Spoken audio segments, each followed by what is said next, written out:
Boa tarde a todos, satisfação imensa estarmos nessa segunda-feira. Programa Palavra Viva, Pastor Silas com você. Meu cabelo parece estar desarrumado? Está um pouquinho desarrumado. Bom, agora acho que melhorou, né? Então, nós nessa segunda-feira vamos falar um pouquinho sobre vencer em meio às lutas, tá certo? Este é um programa da Igreja Cristã Palavra Viva e o tema aqui nesta segunda-feira é nós sabermos enfrentar as grandes adversidades que vêm sobre nós. Louvo a Deus por sua vida, por estar adentrando sua casa, o seu lar, a sua família. E nós vamos orar ao Senhor agora. Eu quero pedir a Deus por sua vida, pelas bênçãos de Deus no seu lar, na sua casa e na sua família. Pai querido, te louvamos, Senhor, pela vida dos teus filhos, que sempre têm nos assistido, Senhor, e ouvido a tua palavra, Senhor, que é a tua verdade mencionada às nossas vidas. Cada lar, cada família agora, Senhor, que estão assentadas, Senhor, assistindo este programa, que essas palavras sejam palavras de vidas, de enriquecimento, que venham enobrecer, Senhor, e fortalecer a vida de cada um dos seus filhos e filhas que ouvem. Ó Pai, dai o alento, a paz, ao que está enfermo, contrito, Senhor, realmente sofrendo enfermidade, sejam repreendidas todas elas, no nome de Jesus. Dai a saúde e dai a paz, Senhor, para a glória do teu nome. Nós te louvamos nesta tarde, em nome de Jesus, amém, amém. Que as bênçãos de Jesus estejam sobre você. É interessante que antes de nós irmos ao bloco de apoio, eu queria que você prestasse atenção numa questão.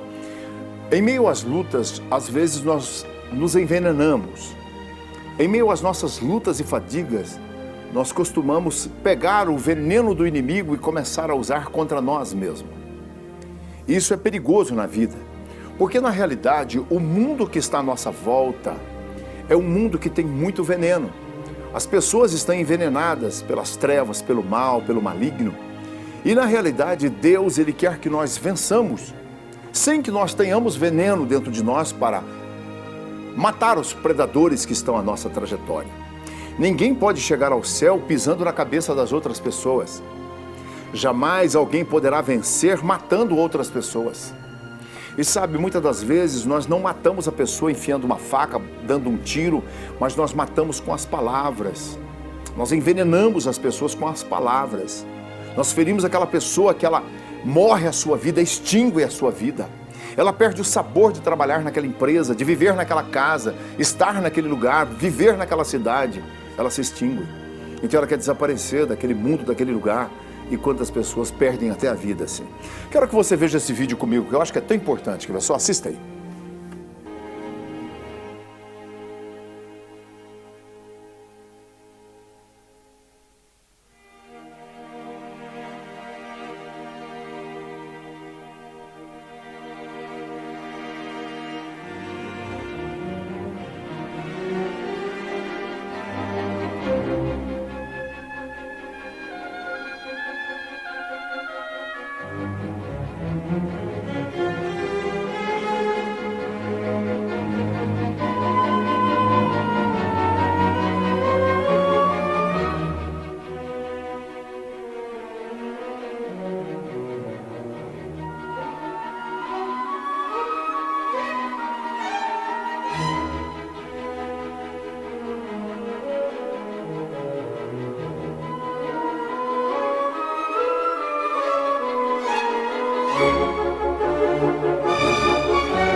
Interessante isso, né? Eu gosto muito do mundo da botânica, eu gosto muito da natureza, eu sou amante da ecologia. Olha aí, cenas como esta são tremendas, viu? Eu já encontrei no Goiás, quando eu era criança, uma certa vez encontrei uma onça morta com ouriço na boca. A fome era tanta que ela atacou o ouriço e os seus espinhos mataram ela, engasgada com os espinhos. Então que loucura! Quantas pessoas vivem esganadas para ganhar dinheiro, é uma ganância para ganhar dinheiro, que eles morrem com muito dinheiro. O próprio dinheiro é o fator de lhe roubar e tirar a vida. Então pense nisso. É importante que a mensagem que nós vamos falar aqui, em meio às lutas e dificuldades, nós vamos vencendo. Olha, vou ser sincero, quantas oportunidades de negócios que apareceu para mim. Uma certa vez uma pessoa queria me vender uma casa por 1/4 do preço porque estava com uma doença, aquela família. Eu falei, olha, eu empresto dinheiro para vocês, mas não compro a casa. Não é assim a vida. Nós não vencemos porque achamos oportunidades de desgraça das pessoas para que nós possamos vencer. É importante nós vencermos com as oportunidades que Deus cria para nós e aquelas que Ele nos dá capacidade com os nossos dons para conquistarmos o que é nosso. E quando você deitar e olhar para tudo aquilo que você tem, o carro na garagem, a casa, uma conta boa, saúde, você olha tudo aquilo e diz, Deus é o que cuidou de mim até aqui. Que coisa maravilhosa. Que Deus abençoe. Olha, com todo respeito, seja uma pessoa abençoada por Deus. Deixa Deus trabalhar na sua vida. Se você é uma pessoa que confia em Deus e tem fé, não existe mal olhado contra a sua vida. Todas as pessoas que olharem com mau intento se transformam em bons olhares. Você pode ter certeza. Quantas pessoas tentaram olhar na minha vida, nos meus bens, na minha saúde, no que eu faço, com um mal olhado. Nunca coloquei um galho de arruda, uma ferradura na porta da minha casa. Coloquei Jesus na minha porta. Coloquei Jesus no meu coração. A Ele toda honra, toda glória. E deixa que venha. O Senhor é maior do que tudo. Se nós... Preste atenção, meu filho. Se você tem uma crença, se você tem uma religião, uma filosofia religiosa, que você não pode assistir uma reunião religiosa de outra fonte, de outra conduta que não seja a sua, igual à sua, ou até mesmo se você não pode, suponhamos que alguém te convide você para ir num lugar onde o diabo está trabalhando lá, o demônio que está trabalhando, eles pensam que é Deus. Aí você, que já tem um entendimento, fala, não, aquilo lá é do diabo, eu não posso ir lá não. Pois você deve ir lá. Você deve ir lá. Se me convidar, tem uma reunião satânica ali e tal, e quer que o senhor vá lá, eu vou lá, ué. Vou lá, ué. Ora, presta atenção. Primeiro que eu quero ter entendimento do que eu sirvo. E segundo que eu quero compreender se o Deus que eu sirvo é verdadeiro. Como eu tenho convicções que Ele é verdadeiro, qual o problema eu estar dentro de uma reunião satânica, onde invoca os demônios e chama os demônios? Eu estarei lá. Até porque a minha presença fará com que Ele não se manifeste, que Ele não venha, se Deus está na minha vida. Por que nós, às vezes, como religiosos, somos convidados a uma determinada igreja e nós não queremos ir? Porque os líderes querem nos dominar? Eu sou um pastor, eu não tenho nenhum domínio, como diz a própria palavra de Deus. Apacentando, mas não tendo domínio das pessoas, porque elas não são minhas. Eu não estou ganhando elas para o meu reino, porque eu não tenho. Eu estou ganhando elas com a palavra para o reino de Cristo.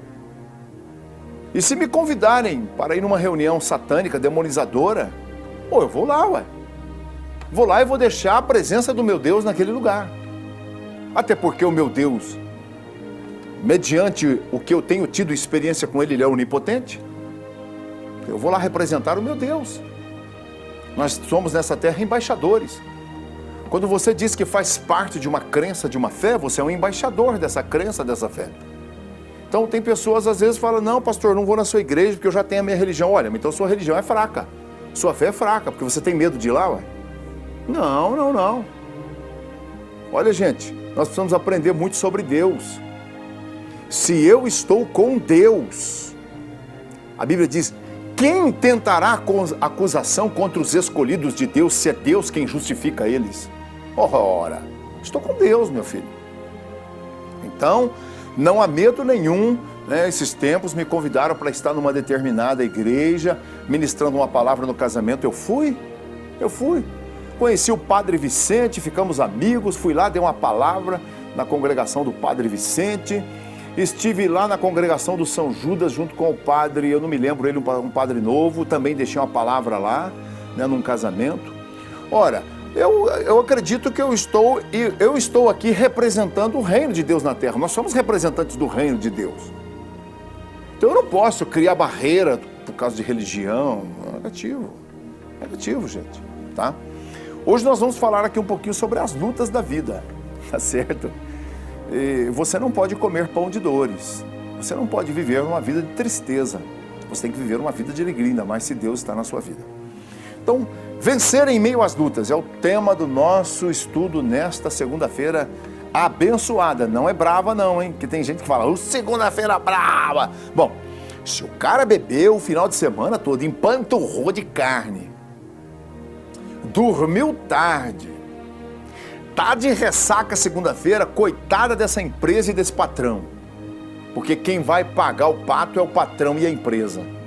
Cara, toda hora tá lá bebendo água, aquele barrigão d'água agora, né? Porque tá ressaca. Feliz é aquela pessoa que serve a Deus, final de semana aproveitou com a sua família, esteve com a sua família, divertiu com seus filhos, né? Passeou, comeu, degustou, descansou, e aí chega uma segunda-feira, ele fala, que segunda-feira abençoada, vou fazer aquilo que a empresa espera de mim. E vai lá e presta o seu serviço e vai ser abençoado. Preste atenção. Provérbios capítulo 24, versículo 10. Se te mostrares fraco no dia da angústia, é que a tua força é pequena. É isso aí, gente. Gente, muitas das vezes, quando chega a adversidade na nossa vida, sabe, nós entregamos pontos. Sabe, quando chegam os problemas na nossa vida, nós entregamos. Nós, eu não aguento mais, eu não dou conta mais, sabe, a vida está difícil. Pera um pouquinho, meu irmão.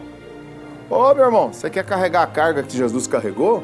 Ele carregou a minha, a sua, a nossa, do mundo inteiro, filho. Foi por isso que Jesus, quando eles tombaram a cruz antes das 6 horas da tarde, antes do pôr do sol, Jesus já estava morto. Os ladrões precisaram ser quebrados com marreta os seus joelhos, seus tornozelos, para acabarem de matar. Que a morte de crucificação era terrível. Vamos lá, né, Vera?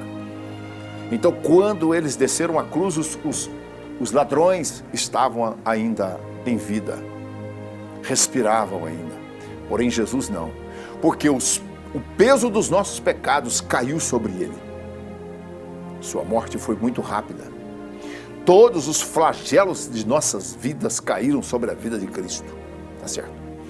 Então, muitas vezes, quando a adversidade vem, você, na angústia, você se mostra fraco. Mas você é o cara, você é a madame dentro desses panos, nesse saltão. Você é o cara que estufa o peito, talãozão de cheque, cartão de crédito, você é o cara. Mas quando vem a adversidade, vem uma enfermidadezinha, você já cai morrendo, filho. Que isso? Que tipo de pessoa nós somos? Qual a estrutura que Deus fez em nós para vencermos essas adversidades, gente? Fala sério. Meu irmão, você não tem noção quantos embates e batalhas eu já passei, meu filho.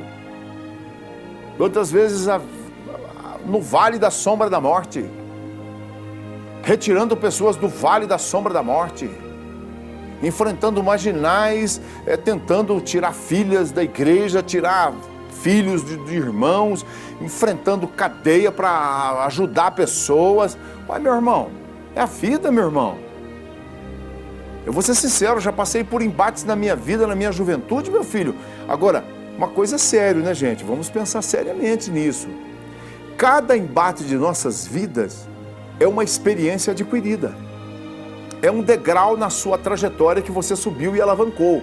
Agora, se você não aprendeu com esse embate, aí, meu irmão, você vai ter que voltar um para trás.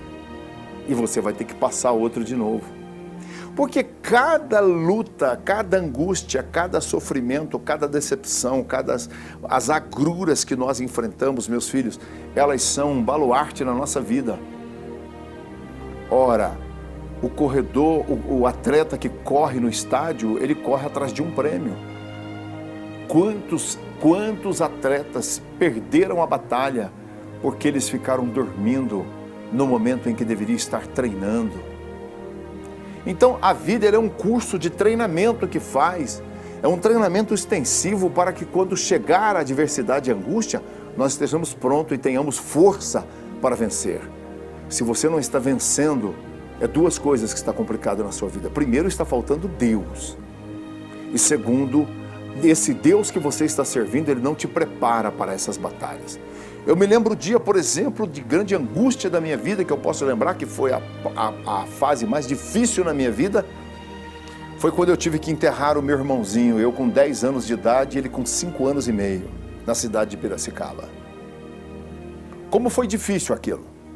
Eu, na minha tenra idade, meu grande amiguinho, nós, uma família pobre, o clube da esquina da nossa casa, eu nadava e não podia nadar acima de menos do que 6 anos. E meu irmãozinho tinha 5 anos e meio. E naquela semana eu consegui aprovar ele para nadar comigo naquela piscina. Então ele ficava lá da grade me olhando eu nadar e era era um negócio fantástico aquilo. Ele queria nadar. Quando eu consegui, na semana seguinte que ele ia nadar, ele morre uma semana antes. Então me lembro quando nós levamos o caixãozinho dele para aquele túmulo, um pedaço de mim estava indo com ele. Mas naquela tenra idade, Deus já fazia parte da nossa família, nós servíamos ao Senhor, eu não via a minha mãe descabelando, e ele morreu por um acidente ainda pior, provocado por mim com ele. Nós dois brincando de bicicletinha e tal, eu empurrando ele, a roda bateu numa pedra, o guidão bateu no seu baço, rompeu uma veia e os médicos não conseguiram detectar, os nossos recursos eram pouco e 3 dias depois meu irmãozinho morre no colo da minha mãe com tétano. Uma pequena cirurgia de uma veinha que estava obstruída ali, sangrando dentro do baço, poderia ter salvado a vida do meu irmão. Então, mas ele era um presente de Deus, era hora de o Senhor levar ele para consigo. Deus tinha planos com ele até aquele tempo na nossa trajetória. Então nós recebemos isso com gratidão, lembro que minha família recebeu com alegria. Eu me lembro que quando no outro dia que eu acordei, os brinquedos dele em casa, então eu pensei aquilo, tomar posse disso eu não quero, dar para os outros eu não quero, mas aos poucos a minha família foi dando para aqueles garotos que sempre brincava também ali na nossa rua. E o meu irmãozinho está nos esperando num lugar especial. A luta dele foi até os 5 anos e meio. A nossa continua até hoje. Mas valeu a pena, Gesiel. Você está melhor do que nós. Quantas vezes essa luta entra no nosso lar? A falta de um ente querido. Sabe, a melhor maneira de você sepultar uma pessoa, essa angústia quando ela bate em você, em ter que levar um ente querido para o túmulo, a melhor forma de você sepultar uma pessoa que você ama, é você guardar aquilo que ela te ensinou de bom, e você guardar na memória aquilo que ela queria que você fosse. Eu lhe digo com toda a certeza, você pode ter certeza que o lugar mais rico do planeta não é a cidade de Dubai, não é Nova York, não é os Estados Unidos, não é o globo terrestre. O lugar mais rico do mundo é um cemitério. É lá que está uma poesia que não foi recitada. É lá que está uma música que nunca foi cantada. É lá que está uma declaração de amor que nunca foi falada. É lá que está um perdão que nunca foi dado. É lá que está a pessoa que você levou para lá. E você levou e agora o que resta para você reconciliar com aquela pessoa é levar flores, é construir um mausoléu ali bonito, é colocar naquela pessoa que você levou uma bonita indumentária, uma vestimenta bacana. Não, cemitério não é um lugar disso. Cemitério é um lugar que você deve virar a página. Nós temos uma maneira de perpetuar a morte e respeitar a morte. Eu lhe digo claro o seguinte, nunca mais voltei ao túmulo do meu irmão. Por que, pastor? Que loucura! O senhor não amava ele? Não, morto não. Eu amo o meu irmão vivo, ele está vivo ainda, está dentro de nós. Então, essa angústia, ela vence quando você tem essas convicções, certeza de fé, equilíbrio de fé. Porque do contrário, você vai descabelar. Mesmo aquela mãe que perdeu o filho por uma questão de um ato criminoso, de um vândalo, né? Um tiro que surgiu, um acidente que rompeu, enfim, uma enfermidade que chegou.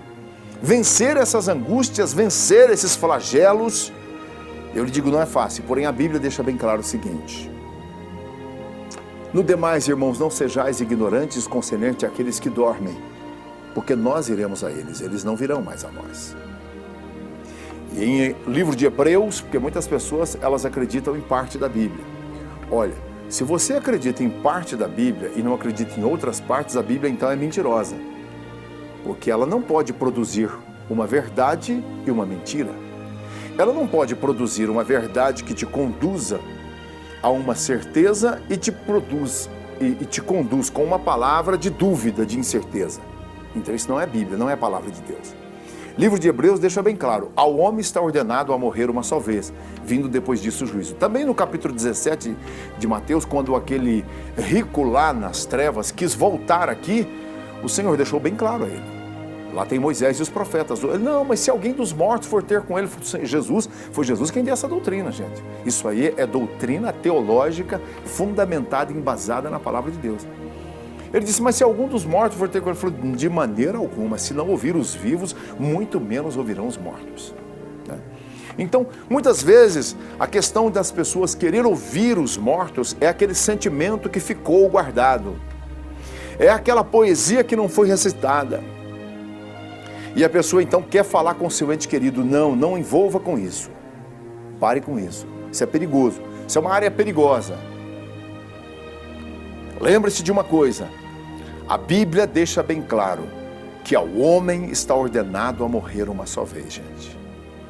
Medite na palavra de Deus. Agora, sim, esse vazio do meu irmão em nossas vidas, essa é a primeira parte que eu estou tratando com você. Esse vazio dentro da nossa família foi muito grande. Porém, o Espírito Santo de Deus preencheu, a pessoa de Cristo preencheu, Deus preencheu isso, e no meio dessa diversidade, dessa luta, tocamos a vida para frente e vencemos. Fomos vencedores. E hoje nós podemos dizer o seguinte, que se o Gesiel tivesse aqui, eu imagino quantas lutas ele teria passado, e talvez, será que ele seria o homem que papai esperava que ele fosse? Será que a tragédia da vida não poderia levar ele para um outro curso? Então Deus, Ele sabe o que faz. E a Ele toda honra e a Ele toda glória. Não seja uma pessoa fraca para numa hora como essa incriminar Deus, revoltar-se contra Deus e não aceitar a morte. Lembre-se, quem criou a morte foi o diabo. A palavra morte no original grego significa separação. Isso quer dizer que uma pessoa, quando o espírito sai do corpo, separou-se do corpo, e haverá uma separação entre os seus entes queridos de corpos, porque ele terá que ser sepultado. Quem criou isso foi Satanás. Deus, ele fez. Pode perguntar aos cientistas, o coração é uma máquina que foi projetada para bater eternamente. Se hoje estamos tendo problema de coração, não me venha com essa que um coração é fraco. São as toxinas que nós estamos ingerindo, a alimentação errada, que está dando problema, mas a máquina coração foi feita para trabalhar o resto da eternidade. Porém, pecamos, desobedecemos Deus através do diabo e aí veio essa catástrofe. Vamos lá. Em meio às lutas, devemos nos esforçar ainda mais ou fraquejarmos? Claro, vamos colocar todas as nossas forças. Vamos usar todo o recurso que Deus disponibiliza para que nós possamos vencer. Quando você não desiste e se esforça ainda mais em meio às lutas, você pode ter certeza que aguarda a você uma trajetória de recompensa. O Senhor te recompensará renovando tuas forças e batalhando para que eu e você possamos ter a vitória. Livro de Salmo 75, versículo 10 diz o seguinte: e quebrarei todas as forças dos ímpios, mas as forças dos justos serão exaltadas. Quantas pessoas estão perdendo a força porque elas estão agindo como ímpio? Você sabe o que significa a palavra ímpio? A palavra ímpio é aquele que bate contra aquilo que ele sabe que está certo. Preste bem atenção. Pecadores é uma coisa, ímpio é outra. Quando nós falamos o seguinte de pecadores, é complicado. Porque o que é um pecador? Um pecador é uma pessoa que peca achando que não tem nada agravante contra Deus. Agora, o que é um ímpio? Um ímpio é aquele que conhece as verdades de Deus e ele bate de frente a elas. É isso aí, meu filho. Você sabe que está fazendo errado. Você tem consciência pelas leis divinas, pela própria natureza que regimenta todo esse processo. Você sabe que está fazendo errado, mas você o faz, com consciência. Você trai a esposa conscientemente. Você negligencia a família conscientemente. Você frauda a empresa conscientemente. Você negligencia o seu semelhante conscientemente. Isso é impiedade, conscientemente. Então nós temos que entender que existe um legislador. E a palavra de Deus diz que ele quebrará as forças do ímpio. Salmo 73, quando o grande Asaf, compositor daquele salmo, foi escrever, ele disse que quando ele viu a prosperidade do ímpio, ele quase naufragou na fé. Como pode um ímpio prosperar? Como pode uma pessoa injusta diante de Deus prosperar? Olha, eu quero deixar claro que o diabo ele tem alguns poderizinhos que estão dados a ele na questão até da riqueza. Se não era mentira aquilo que ele ofereceu para Jesus em Mateus no capítulo 4, quando Jesus ele é batizado e que vai naquele confronto com Satanás, ele oferece toda a glória e a riqueza deste mundo para Jesus. Se fosse mentira, Jesus ia chamá-lo de mentiroso. Então ele tem algum fator financeiro para te dar. Agora eu te pergunto é o seguinte, o que ele te dá, mas a intenção dele é de te atrocidar. Deus não, diz que ele dá e não toma em volta. Por quê?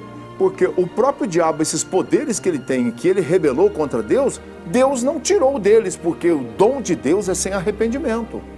Quantas pessoas acham que Deus ele não é onipotente? Porque o diabo tem poder e está aí vivo e Deus, se ele é onipotente, ele mataria o diabo. Olha, o próprio Satanás é a prova de que Deus é bom. Essa é a realidade. Agora, entendamos uma coisa, Deus não pode perdoar o diabo, por quê?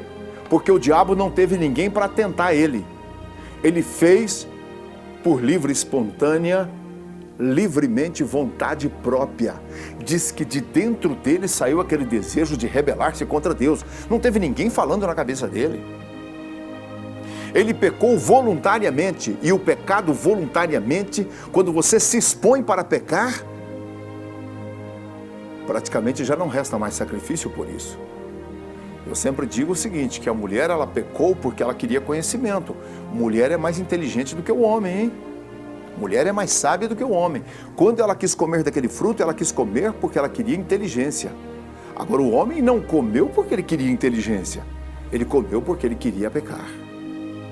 Duro esse discurso, mas é uma realidade, gente. Então Deus não pode perdoar Satanás. Também ele não poderia ter tirado os poderes que deu a ele, porque senão ele seria um Deus como o homem. Eu dou isso para você, mas se você não me acompanhar, eu arranco tudo que eu te dei. Diz que Deus, os seus dons, é sem arrependimento. Ele não é como o homem que se arrepende. Oh, que coisa gloriosa. Bom, então lembre-se que o ímpio, ele pode prosperar, porque o inimigo tem algumas coisas para te dar, mas ele vai exigir alguma coisa em troca. Deus não, ele nos dá porque ele é bom, porque ele é maravilhoso, porque ele é soberano. Se existir alguma coisa na fé que está envolvido a receber as bênçãos gratuitamente, é maravilhoso, é tudo que Deus quer nos dar. Agora entra a religião no meio e quer colocar o dinheiro, o negócio, e aí complica tudo, filho. Por isso tem muitos ateus, e a própria religião que o fabrica, que o constrói e que o faz. Na realidade, a palavra de Deus não faz ateísta. Olha, quantas atitudes da religião que são vergonhosas, absurdas. Elas tomam intenções absurdas. E na realidade, ela está atrapalhando o reino de Deus. Mas a palavra de Deus, quando ela é levantada para ser ministrada, ela é gratuita. Ela é de graça. Ela é doada para que os corações reconheçam a autenticidade da constituição de Deus ao homem. Então, segundo, a única força que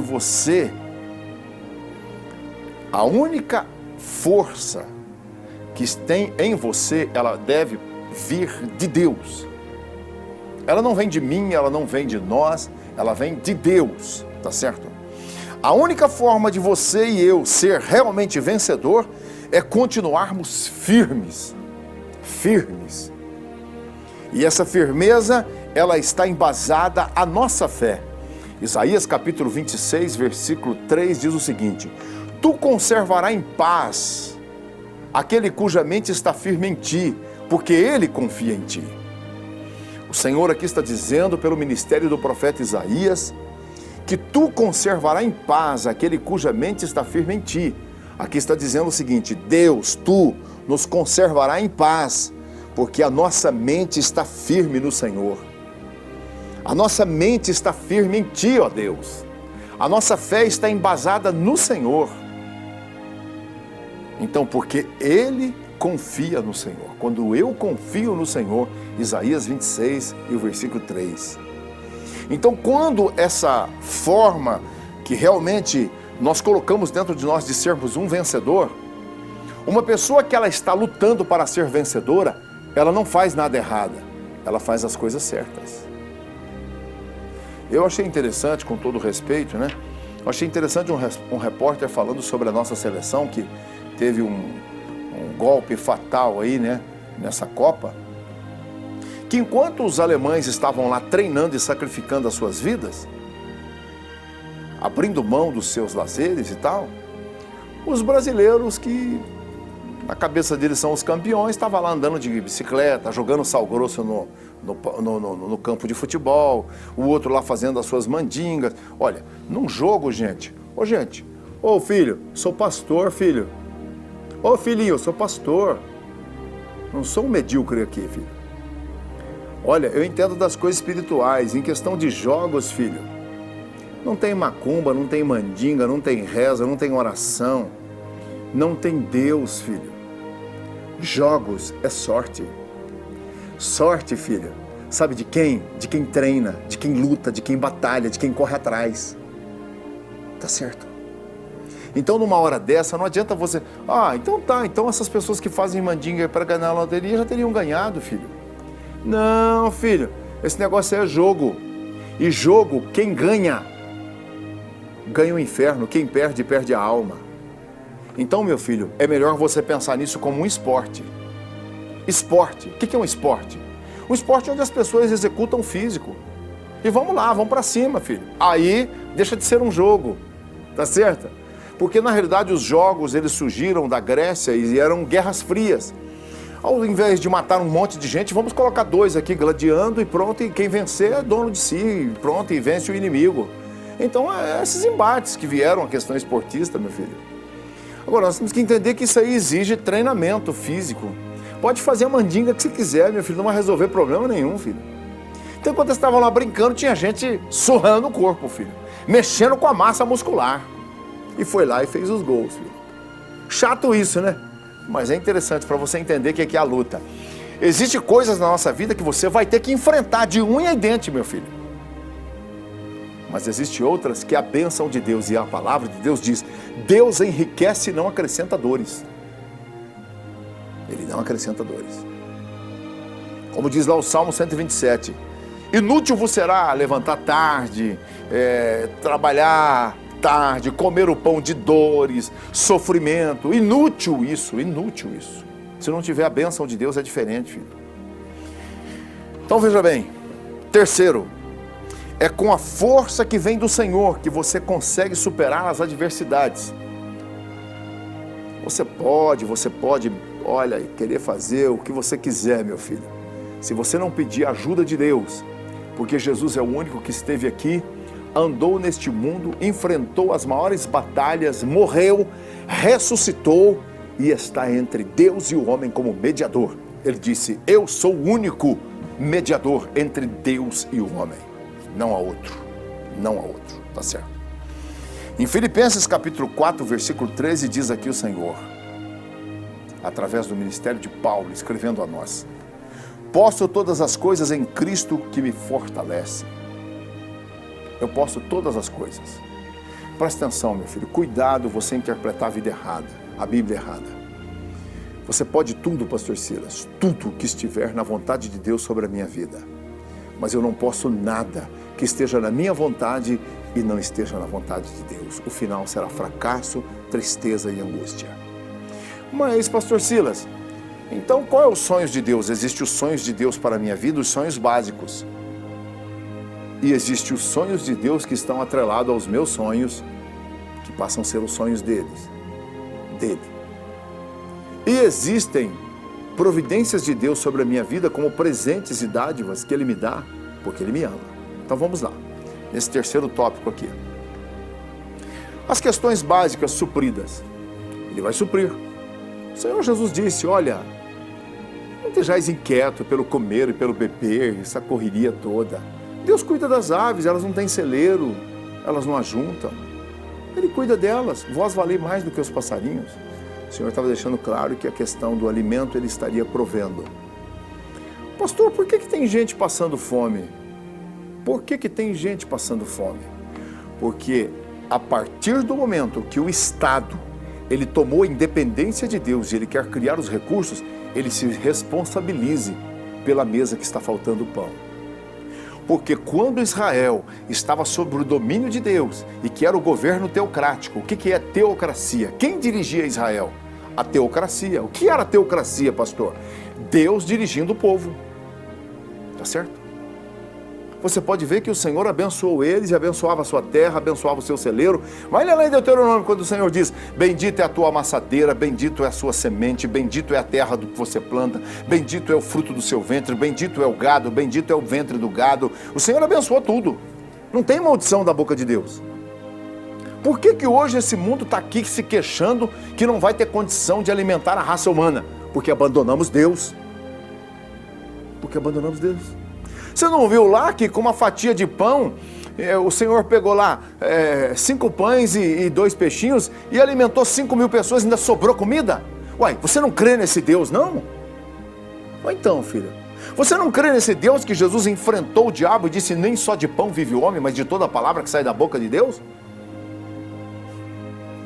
Então, agora, se você faz parte de uma religião, de uma filosofia que não acredita nisso, então você está enfiado na engrenagem do mundo que está aí rodando, que precisa baixar o número de habitantes da Terra, como diz lá as pedras da Geórgia lá, né? Os mandamentos da Geórgia lá, que tem que 95% ser extinguido da Terra, porque a Terra não suporta mais. Olha, claro que isso é um processo humano, isso é um processo a qual a política tomou forma do globo terráqueo e deixou Deus de lado. E Deus, bom, vocês querem tomar conta? Cuide então. Então somos responsáveis pelas mesas que estão faltando pão, mas Deus não teria esse propósito. Então preste atenção, eu posso todas as coisas naquele que me fortalece. Essas coisas devem estar envolvidas aos sonhos de Deus, aos planos de Deus. Quarto, firme no Senhor, você vencerá os obstáculos e os adversários que porventura surgirem em seus caminhos. Ah, quantos já surgiram no meu? Quantos já surgiram no meu caminho? Quantas acusações, quantas calúnias, quantas adversidades. E aí, pastor? Bom, preste atenção. Se você for defender de uma mentira, de uma calúnia mentirosa, ora, você então deve alguma coisa. De uma calúnia, de uma mentira, você não se defende. Você deve pedir que o acusador e o caluniador e o mentiroso prove isso. Como é que eu vou provar uma coisa ao contrário se ele está falando ao contrário do que eu estou dizendo ao contrário? Então não. Então a pessoa está te caluniando? Quantas vezes eu fui caluniado? Pastor, e aí, estão falando isso, isso, isso. Ah, manda eles provar, ué. Pronto, resolvido, filho. Resolvido, ué. As coisas não podem ser julgadas mediante a questão da minha inocência e eu querer provar o contrário. Agora, quando pode envolver questão números, está mais fácil. Olha e tal, ele é um tesoureiro aqui, ele mexe com o dinheiro da comunidade, ele mexe com isso e tal, e ele está roubando. Olha, está fácil de eu provar então que eu não roubei. Aí existem números. Então a acusação está em cima de números, aí está fácil. Agora um fato isolado que você não tem como provar isso ao contrário, né? Quem tem que provar que você deve é quem está acusando.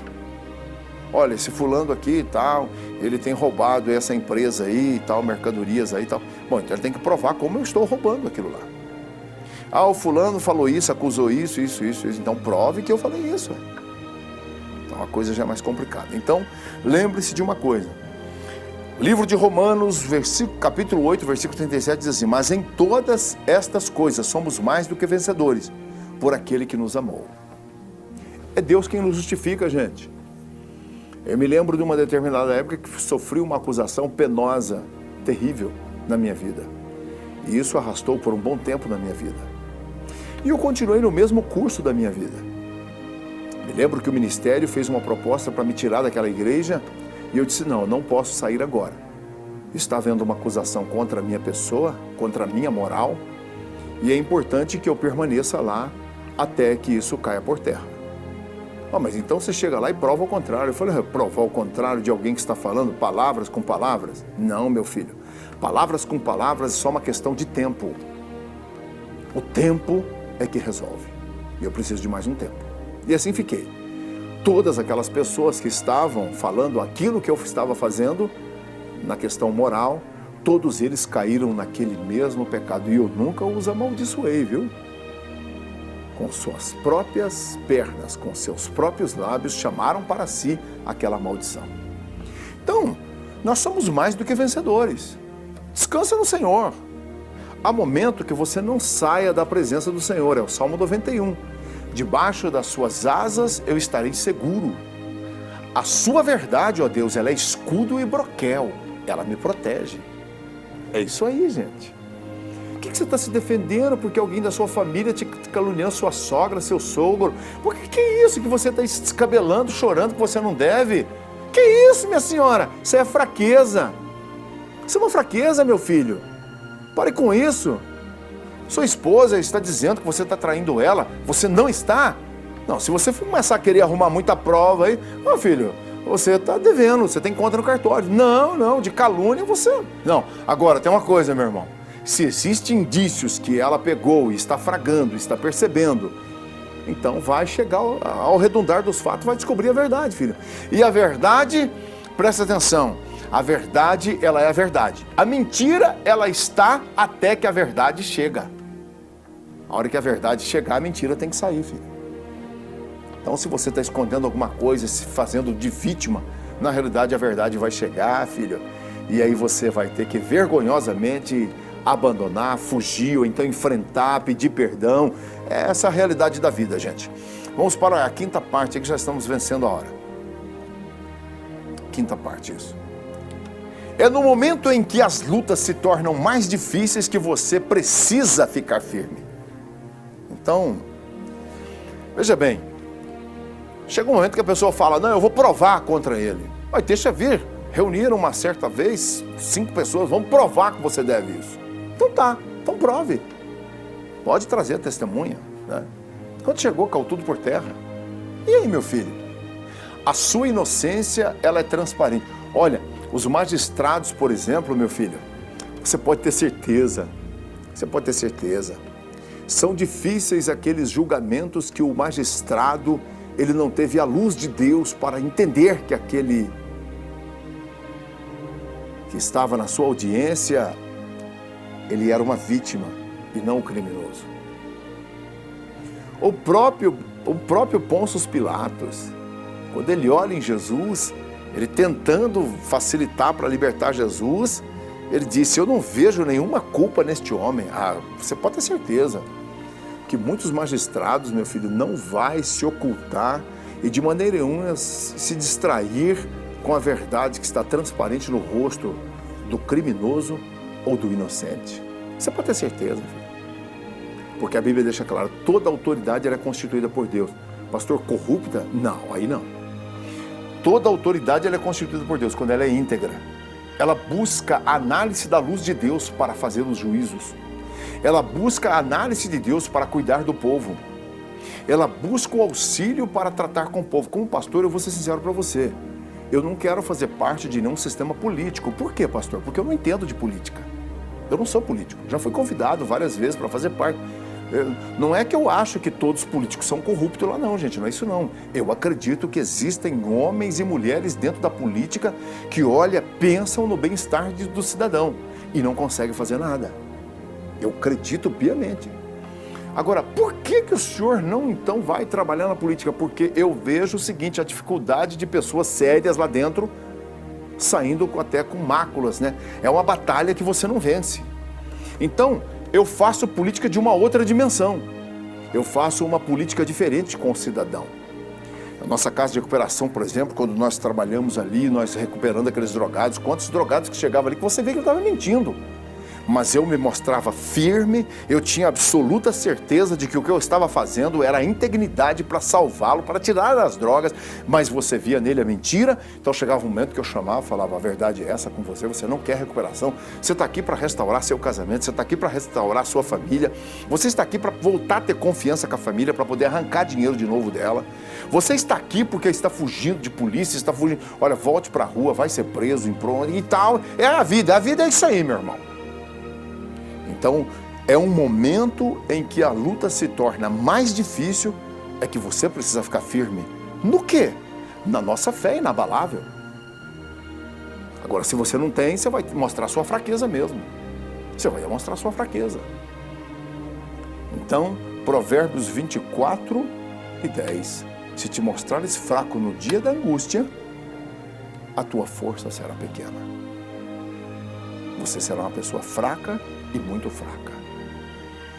Que Deus possa te abençoar, esforça-te, tá certo? Como diz aqui em Isaías 40:29, dá força ao cansado e multiplica as forças ao que não tem nenhum vigor.